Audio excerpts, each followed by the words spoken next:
Assalomu alaykum YouTube kuzatuvchilari. Bugun sizlarga chitir-chitir somsa retsepti bilan bo'lishmoqchiman. Bizga kerak bo'ladi 2 piyola iliq suv, 1 choy qoshiq tuz va 1 dona tuxumni oqini solib yaxshilab aralashtirib, ketidan unimizni elakda o'tkazib olib, qattiq xamir qilib dam oldirishga olib qo'yamiz.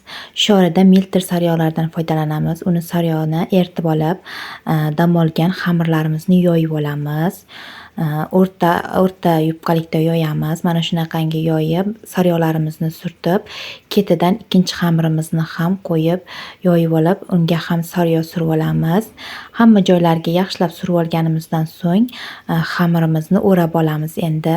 O'rab, xolodilnigimizga yarim soatga olib qo'yamiz. Shorada nachinkasini tayyorlab olamiz. Kartoshka, go'sht, piyozni, ziravor va tuz solib, murchlardan solib yaxshilab aralashtirib olamiz.